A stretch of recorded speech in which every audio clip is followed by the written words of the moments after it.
It was just something we both wanted to do, and it was so one of those moments where you sort of talk about something you've always wanted to do, and we both had always wanted to do it. I also met a foster carer at Avon Valley, which is a local park nearby.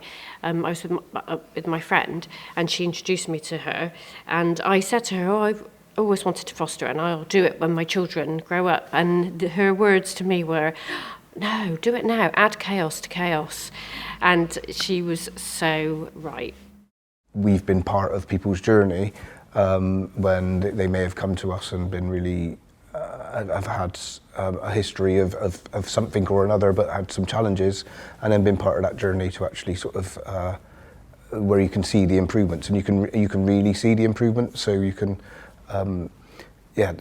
as a youth worker, you work with maybe 20, 30, 40 people, and you have a little bit of impact on their life. But when you're a foster carer, you work with sort of one person, and you can have a really big impact on their life.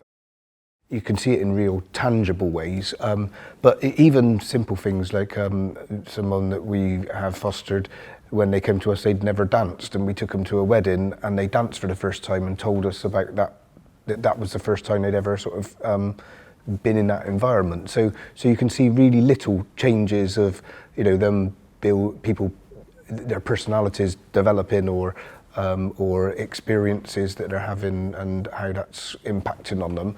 But also, when people are with you for a really long time, then you can look back and look at the bigger changes that have happened. Our best and funniest conversations are at the tea table, when you have that natural family banter, and they're involved, and that when someone's lived with you for a while, that your children and the child that you foster are just naturally rude to each other in that really lovely family banter way of just making fun, but in that really nice way. Fostering can be challenging, but sometimes you're just doing what you do. You're just parenting somebody. So putting in those things that you would normally do. Like people having breakfast.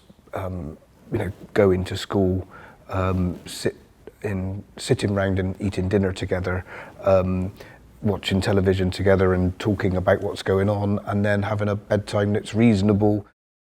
So you get a social worker that's attached to you, so you get supervision, so you can have regular contact, and then also the child's social worker is also part of the support network, so they can talk to them, and then in a sense that team around the child and around you then work together to try and work through any sort of difficulties.